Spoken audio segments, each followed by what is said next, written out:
Good afternoon, everyone. It's the dude from the Pacific Northwest, and welcome to trout fishing for beginners. In this video, we're going to go over the basics of trout fishing for anybody who has not ever done any sort of trout fishing or would like to get into trout fishing and doesn't know necessarily where to start. In this video, I'm going to go over some of the stuff that I use, the 2 poles that I usually go by, everything that's in my tackle box, what I do to prep the day before, the fishing knots that I use, Rooster tails, Powerbait, just the basics for anybody who wants to get into it. And I'm going to go over the differences between fishing from the shore and the method you use there versus on a boat. We just hit 200 subscribers within the last week. Thank you, every single one of you. And those of you who watch my videos, who enjoy my videos, enjoy my content, or would like to see future videos such as bass fishing for beginners, camping gear review, or camping spots, hiking trails, anything related to the Pacific Northwest, I urge each and every one of you to hit subscribe down below. The red notch, hit subscribe. I'm trying to get us up to 500 subscribers, hopefully by the end of 2025. That is my goal. Hopefully we reach it sooner, and hopefully the videos can come out more and more frequently as the weather gets better. So yeah, thank you for everyone who's tuning in, and those of you who are new and those of you who are ready to learn about trout fishing, welcome. Let's get into it. Now, let's start with the basics, and that is your fishing pole. Now, a lot of people who are really into fishing for trout, they'll spend the extra money, they'll get the fancy reels, and they'll get the fancy fishing pole, the reel being the attachment, the pole being obviously the pole, those who don't know. A lot of people will spend $200 on the reel to buy the most top of the line, or $100, and those are people who are like really into it, fly fishers, etc., etc. If you're getting into this, you really don't need any of that. You could buy a basic pole with the reel attached to it, ready to go for $70. The most important thing you want to do for your first pole is you want to make sure that the power action on it is medium or lightweight. I prefer lightweight, but I wouldn't go anything above medium. And those of you who aren't sure what that is, right there, it says the power action, and it says, in this case, medium. And what that means is it's like how strong or how tolerant the fishing pole is. Lightweight is obviously really thin, really sensitive. Medium is thicker, and so on and so forth. In terms of trout fishing, trout, at least in the Pacific Northwest, on average, aren't really anything enormous in size. They usually range anywhere from a couple pounds to 15 pounds if you, I don't know, hit the lottery or something. So you really don't need to spend a lot of money on your fishing, on a basic fishing pole and reel, at least for your first one, just to get into it. You can go to Bass Pro, Cabela's, anywhere. You can buy a basic one for like $70. People make fun of like the brands like Ugly Stick and stuff like that. I mean, yeah, they're a beginner brand and it's a good place to start, but once you get into it, if you really start getting into it more and more, you can upgrade from there. But Ugly Stick would be an awesome brand for you to start, or for anybody to start for that matter. So most important detail, medium power or lightweight. I prefer lightweight. I like my fishing poles to be about 6 feet in total height, sometimes a little bit longer, but the difference is that you'll feel the difference in sensitivity. So if you have like a 6-foot pole that's lightweight, a tiny little bite, you're gonna feel it immediately. So I recommend to all beginners, you get a lightweight pole, get it 6 foot, 6 inches, or basically just as tall as you can, for as cheap as you can, just to start. Just for reference, I am not even sure what brands these are. I've had these same fishing poles. I bought them from a garage sale with my dad years ago. I go pretty frequently, but not enough to where I think it's worth spending $100 on a reel and $100 on a stick, because I'm clumsy and I break stuff. So in terms of fishing poles, I hope that's the basics for you. Now let's get into some gear, the line, some tackle. This right here is my fishing bag. Ozark Trail. Everything that's in this bag is something that you can purchase at Walmart. Everything. Some people, they prefer Cabela's, they prefer Bass Pro, and you could buy a bunch of stuff there. But if you're talking percentage of money being spent, everything here from Walmart is gonna be like 30% more expensive at those other stores. And sure, they're name brand, and some people, I don't know, rave about things that are unnecessary, but everything you can buy in here, everything that I have in this bag is gonna be well under $50. For starters, in the side pocket, fishing line. There you go. It's 12-pound test. For fishing trout, I wouldn't get anything more than 12 pound because, again, unlikely you're gonna catch anything that's bigger than 12 pounds in the Pacific Northwest unless you have some honey holes that you don't want anybody to know about. But 12 pound or less, even then, I would recommend 4 to 8 pounds, honestly, for trout specifically. And on the other side, I have a seasoning container. Because I find myself out there sometimes, you catch a fish, you want to sit a little longer, you do overnight camping, and it has all your basic seasonings. And then I have my little fishing license and my wife's as well. So that's where I keep my side pockets. Those are essentials. In the front pocket, I keep bells. This is also paper documentation. This is another copy of my fishing license. I have some fire setters. These bells, you can't necessarily buy them at the store. Sometimes you can find them at like tackle shops, but like at Walmart, you won't find them there. You have to go on Amazon. You can buy them in packs of 12 or packs of 100. They're really cheap. And for trout fishing on the shore, 100% an essential. No doubt about it. So that's what I keep in there. And now to open this up, we hit the real essentials. Rooster tails. I'll get into this and why I have those in a little bit. Floaters. All of my very base tackle.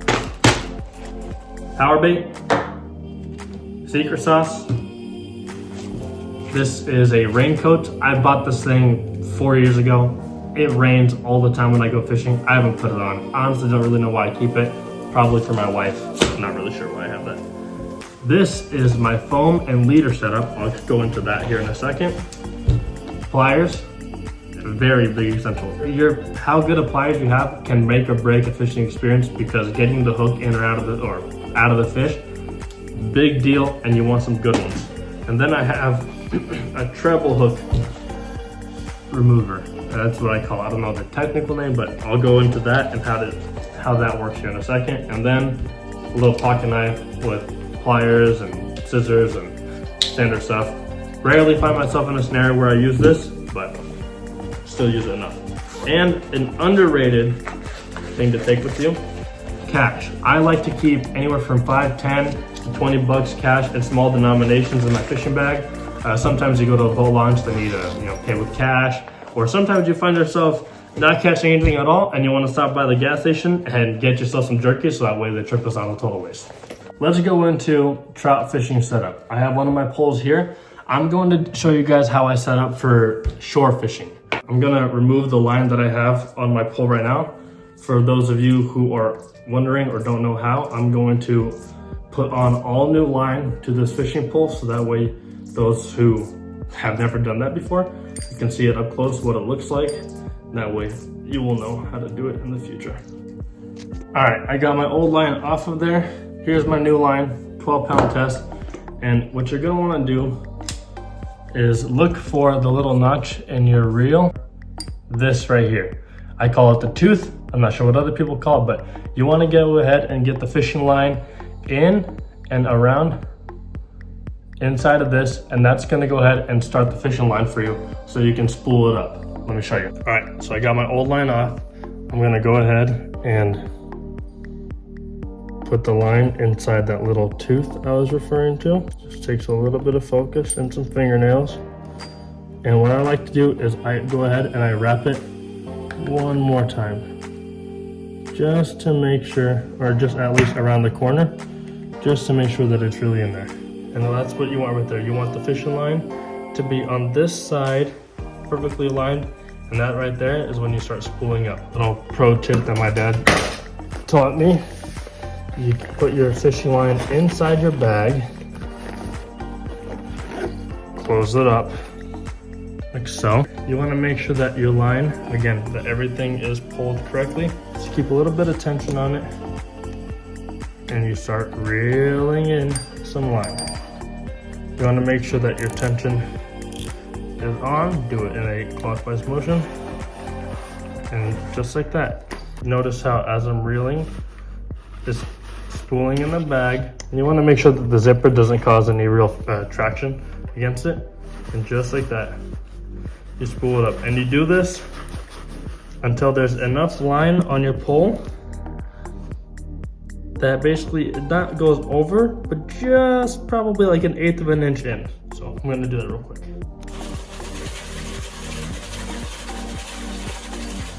Make sure that you're keeping tension. Don't do it too fast because you're gonna cut your finger, but just slowly, but just enough to keep tension, like so.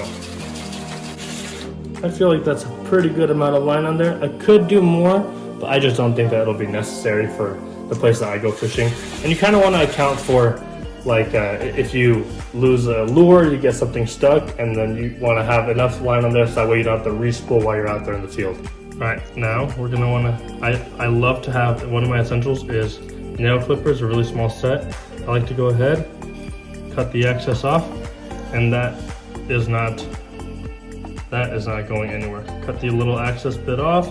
It's still there, you can see it's still wrapped around, but now I have a pole that's pulled up and ready. All right, so let's go ahead, grab the end of your line, and you want to shoot it through every single hole of your pole, and you want to make sure that you don't cause any twists. You want to wrap the line around on accident. It's happened before, and it's, oh, what a pain. It's like you have to start all over from the beginning, with the exception of re-spooling your line. So just, and every now and then I just do like a tension check, and I look at the line and make sure that across the whole way that there's no twists, that there's no loops, that there's no tangles whatsoever. All right, we're ready for the next step. All right, so we got our line and we have our weight. You can change your weight based on the location you're going to. A lot of people, if they're going like off of a dock and they're just like dipping, or if they're doing like ice fishing, they use these little split shots. For perspective, this is what I use when I go to like the lakes or any river or creek that's very, very slowly steady moving if I want to do power bait. This entire setup I'm going to show you guys, it's if you're doing power bait, if you're casting in the water and leaving your pole alone. So you got your weight, you want to slide it on there through the hole, and then I like to grab this little imitation caviar or roe or whatever bead. And this is because in my experience, anytime I go fishing and I use these, I feel like my line rips a lot less, so it looks something like this. And now you'll want to go ahead and grab your stopper, your leader attachment. So that's what it looks like on one end, and then it has a hole on the other end. So you want to go ahead and tie a knot. There's all sorts of knots you can use. You can go as complex or as simple as you want. I like to do a basic knot where I grab, so here's my line to my fishing pole, here's the excess. I grab both ends and I do about 6 to 8 loops. 1, 2, 3, 4, 5, 6, 7, 8. Sometimes you can even do 7 or 6 depending on the tension or the line that you're using. Then you grab the end and I just throw it right through the hole there, like so, and just gently close in on it. You want to make sure that the end does not come out of your hole. I like to add a little bit of spit as a lubricant, because otherwise, if you pull too hard, the friction is enough to cause a little bit of damage to your line. So there you go. It looks something like that. Then you grab your nail clippers, cut off the excess, and this is what you're working with. This is exactly, I would not do it any other way. You don't need to do it any other way. Any other way is just overcomplicated or over the top. It's just unnecessary if you're doing shore fishing with power bait. So this is what one end's gonna look like. And now moving on to the leaders. I like to introduce you to time saving. This right here is the best way. So here you have on one end the setup. And on the other end, I like to get my leaders already pre-made. So these are treble hooks. You can use single hooks, you can use barbless hooks depending on the area. Some areas have different rules than others, but I will show you how to make these. Why do I have a bunch of leaders on this, you ask? Is because sometimes whenever you get a tangle or you lose a line or your hook gets damaged or you lose a fish or whatever the case, it's really nice to have leaders pre-made on standby. And the ones that they pre-make at the store, you can't really change like the length or the ranges. But this, you can decide based on where you're going, you can make them however you like, and they're significantly cheaper. So I will show you right now how to make those. For the sake of the video, I'm going to be showing this example on a single hook, just because I feel like that's the most standard, whether you're using a worm or even putting power bait on it. So we'll do single hook, and we got our 12-pound test. First things first, we're gonna grab the hook and we're gonna do the exact same knot we just did, on the little stopper. So line through the hole, and you got your, and you have the excess line and then like the starter line right here, okay? Go like this, and you do 6 to 8 loops. 1, 2, 3, 4, 5, 6, 7. Just go down the middle. You want to make sure that the hook doesn't nick you as you're doing that, because that will hurt. So don't rush to do that. Take your time. And you're gonna grab the other end of your line, and through the hole that you started, through the hole that you made, not like the hole in the hook, but the hole between the lines. Throw it in there, and slowly tighten it. Some spit for good measure. Grab your pliers, and there you go. Nail clippers. Cut off the excess, and boom. Just like that, you got your hook with the line on it. And now this, depending on where you're going, I do a minimum of 2 feet. Sometimes I do up to 4 feet. From end to end, that's what it looks like. And I'm gonna go ahead, cut it with my fingernail clippers. And now we're gonna make the loop on this side. So instead of using a hook, you're gonna use your finger. So you grab, again, this is the excess line and this is the little end line. You go 1, 2, 3, 4, 5, 6. And then in this case, it's gonna be a little different because you don't really have a loop. You're gonna make a loop, 1 loop, 2 loop, right there. Grab your excess line through the hole, and boom, you have yourself a standard nut. That's all you need, because this is going on the end of this. See, it attaches, you open it up, you clip it on. Simple as that. You can go excessive, you can do different lines, you can use different knots and stuff, but this will do the trick. I have my foam here. I grab the end with the loop on it, and then I just go in circles, loop on to your foam. And mind you, again, you could do treble hooks, you can do barbless hooks, single hooks, whatever hooks you want to use on it, colored hooks, doesn't matter. The point all remains the same. You get it ready, and then you grab your hook here, and it hooks onto your styrofoam. That way it doesn't get trapped in anything on your bag. And just like that, you have your new leader ready to go fishing.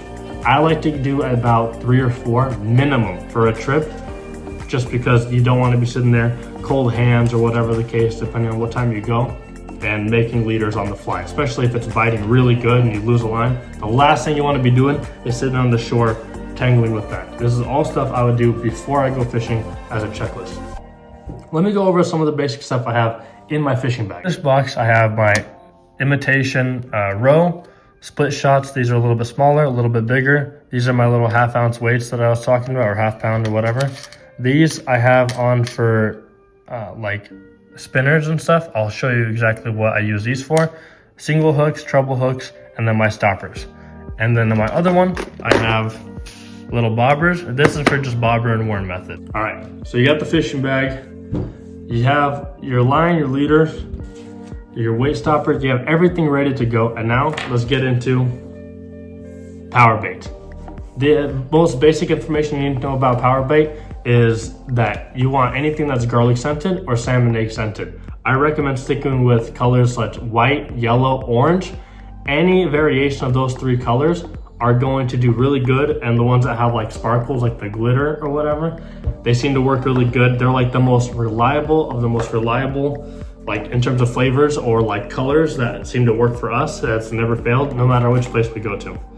And you want to go ahead, and if it's been in your fishing bag for some time, sometimes it dries out, and you want to go ahead and make sure you get new ones before you go fishing. They cost like $3 or $4 or $5. You want to get it a teardrop shape, and you want to make sure that no part of the hook is visible, but you don't want to have so much on, like, and it's to the point where you have like this much power bait. Like the trout are never gonna be able to bite onto it. And then you get your secret sauce and you put it, a little dollop, a little stripe of line on it, and then you cast it in, you're good to go. So I just showed you with the other pole how to do the power bait and from shore, waiting, bell on the shore, waiting for a bite, that kind of method. But if you kind of want a little bit more action, if you're going to a river that's flowing or from a boat, or you just don't really like sitting around, I'm going to show you another method of trout fishing, which is using rooster tails. So I have my other fishing pole here and I've cut it off completely. And I'm going to show you why I have these. They're not just necessarily like the stoppers, but they're the stoppers with no excess weight, no beads, just a simple attachment. I'm going to go ahead and just like I tied previously, show you guys on this pole how to tie this. Again, got our main line, our excess line. We're gonna do 8 spins, 1, 2, 3, 4, 5, 6, 7, 8. And then we're gonna get our excess line, put it through the hole, tighten slowly, carefully. That's to not cause any excessive friction. And there we go. Our fingernail clippers to cut off the excess. Why do I do this for rooster tails? Because sometimes you want to use this color and then you change it up and you want to use that color, or sometimes you want to use a bigger one or a smaller one, or you change your mind entirely and you decide I want to go for bass or pike or whatever. For pike you would want to use like a metal leader, but I have myself here a brand new rooster tail, just bought it today, lost the other ones. And how this works is it attaches on like so. You open it, get it on there, and then you close it up. The little, like this little stopper or this like attachment piece barely causes any drag or any change of direction whenever you're fishing. So these are huge for rooster tails because that way you don't have to retie them out there on the field or on the boat or whatever the case. This allows you to just do quick swaps, 1-for-1s, whenever you want to. And for rooster tails, the colors I like to go, anything in terms of spinner color, I like anything that's bronze or just shiny or red and yellow. So I like to use this color rooster tail, this rooster tail, white, pink, and silver rooster tail, and then white, pink, a little bit of bronze and polka dots. Generally speaking, no matter where you go, one of these is gonna catch on. So that's the gist on the rooster tails and how to use them. If you don't like fishing for trout on the shore, if you don't like just sitting around and waiting for the bells to ding and sitting in nature and it just, I don't know, you just want to do something, you want to be out and active, rooster tails are definitely for you. Again, 12-pound test, little stopper or changer, whatever you want to call this little attachment piece, and then rooster tails. That one or any one of these works perfect, generally speaking, anywhere you go. So there's a tidbit on rooster tails. Look, I wanted to go over and show you guys a big picture of all the stuff that I have one more time. Some fire setters, some Lunker lotion, garlic scented, power bait that is salmon egg and garlic. I have right here some pliers, my weights, my stoppers, my trebles, my basic hooks.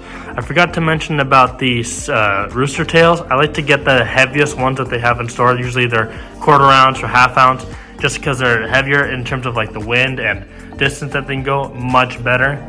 These are bobbers that I have. This is my little setup this is just foam with my homemade leaders. This is my treble hook remover. This right here is some 12-pound test, seasoning, a rag for grabbing onto the fish, and this right here is my fishing bag. I'm going to show you guys how I put all of this away.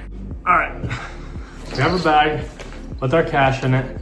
Let's put everything away how it should go. All right, so I close out box number 1. Here's box number 2. I like to get my leaders that I pre-made.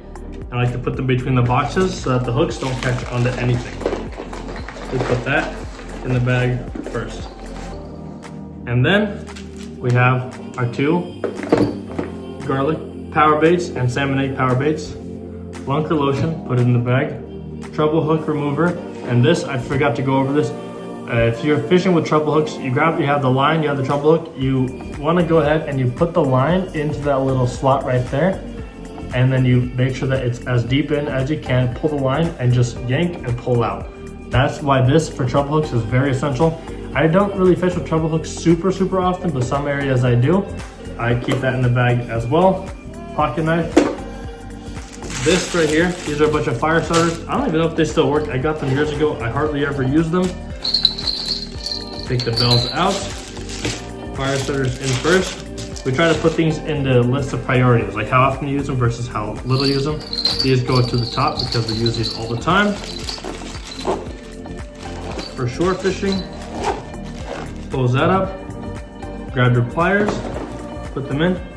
Your rag, this is ultra essential. Fish are really slick. Sometimes you need to grab the rag to hold on to the fish, and that way you can pull out the hook, the treble, whatever, much easier. I like to keep that on me, and just in general, dip it in the water, wash your hands off, get rid of that like Powerbait smell at the end of the day. Fishing line, one end of the pocket. Seasoning, not really an essential, but it's just kind of nice to have. In the other pocket, rain poncho, in case you're going with your wife, your girlfriend, or just somebody who doesn't like to sit in the rain. Put that in there. And just like that, everything you could possibly need for trout fishing fits in a cheap little Ozark Trail bag that you can carry over your shoulder. You got your 2 fishing poles, one ready for trout fishing off the shore, and one ready for spinners. There you go, there you have it. And just like that, you have all the basic essentials, all the basic gear that you need for trout fishing. I'm sure there's a lot of stuff that I maybe missed, tips, tricks, or whatever that I maybe didn't cover in this video, but more than likely I will cover it in my trout fishing videos. I've gone trout fishing, I take my wife trout fishing all the time, I go with my friend frequently, and I do my best to try to record the experiences. So anything that I missed here, I will probably do or give you the tips and tricks out there in the field while I'm actually fishing. So thank you for staying tuned. Thank you for listening. I hope that you got something out of this. Hopefully I helped somebody out or gave somebody some general or basic knowledge on trout fishing. Those of you who are watching, who are subscribed, thank you so much. We just hit 200. That is a huge accomplishment for me. I'm very proud to have achieved that, and I thank each and every one of you for tuning in and enjoying my channel. Those of you who watch my content and are subscribed, I urge you, I ask you, please hit subscribe so that way you can watch any future videos. Is there anything else in the future you guys want to see? Bass fishing for beginners, pike fishing for beginners, bow fishing for beginners. A lot of my YouTube channel is for bow fishing for carp, or if you guys want catch, cook, clean videos, salmon fishing, whatever it is, go ahead, leave it in the comment section, hit the subscribe button, and welcome to the dude from the Pacific Northwest. In this channel, we like to be outdoors, and we like to bring you along with me and my friends and family. Thank you for joining. As always, I'm the dude. See you in the next one.